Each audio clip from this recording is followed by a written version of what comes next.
Maintenant, on va avec la présentation de Alexandra Guité-Verret, qui est une candidate au doctorat en psychologie à l'Université de Québec à Montréal, sous la supervision de Mélanie Vachon.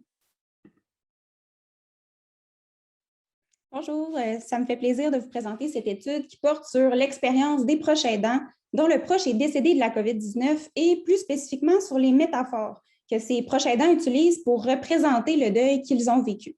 L'étude s'insère dans le projet de recherche J'accompagne COVID-19 et était menée avec Mélanie Vachon, Déborah Hummel, Émilie Lessard et Camille Franqueur.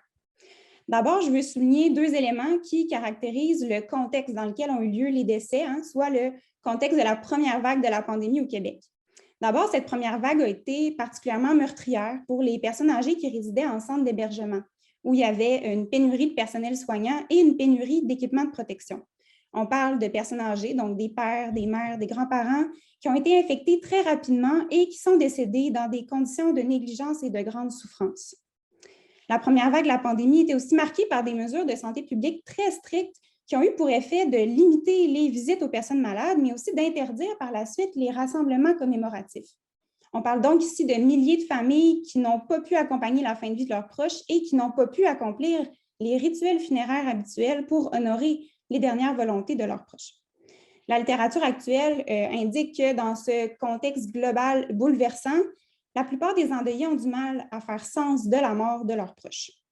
Cette difficulté à faire sens de la situation nous a amenés à vouloir étudier les métaphores du deuil, c'est-à-dire les représentations, les images que les endeuillés mobilisent pour décrire leur deuil.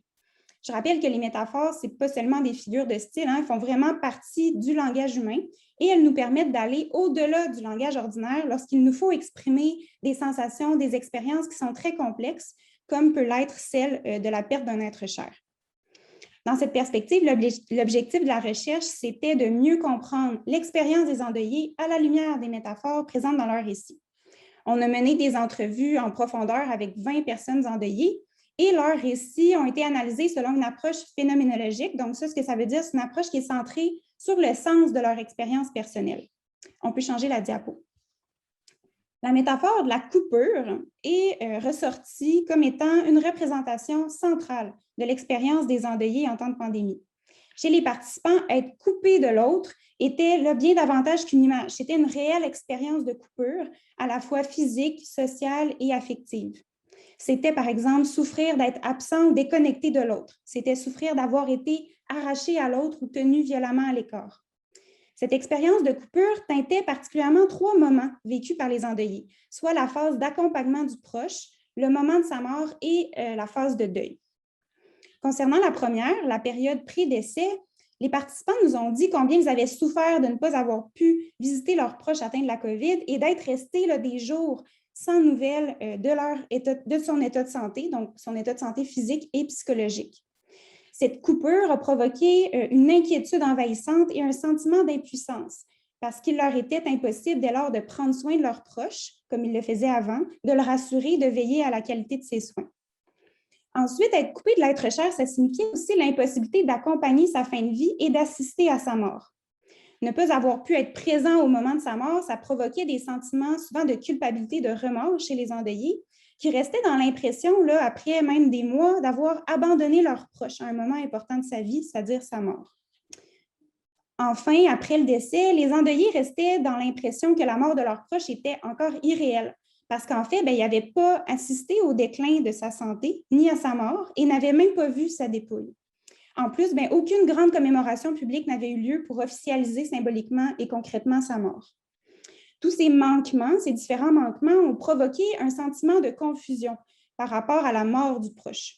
De fait, le deuil restait souvent en suspens, comme impossible à enclencher. En parallèle, il y avait aussi la coupure que les endeuillés ont vécue avec leur entourage en raison du confinement de la population. Les endeuillés pouvaient difficilement partager leur souffrance avec les autres, être reconnus socialement dans leur deuil et être donc adéquatement soutenus, ce qui impliquait souvent un sentiment de grande solitude.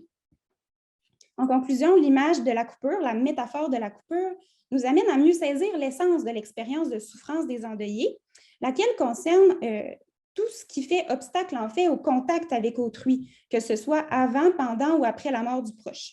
Il s'agirait d'une longue trajectoire marquée par une quête de liens humains, mais une quête, somme toute, impossible à accomplir là, en raison de toutes les contraintes qu'on connaît de la pandémie.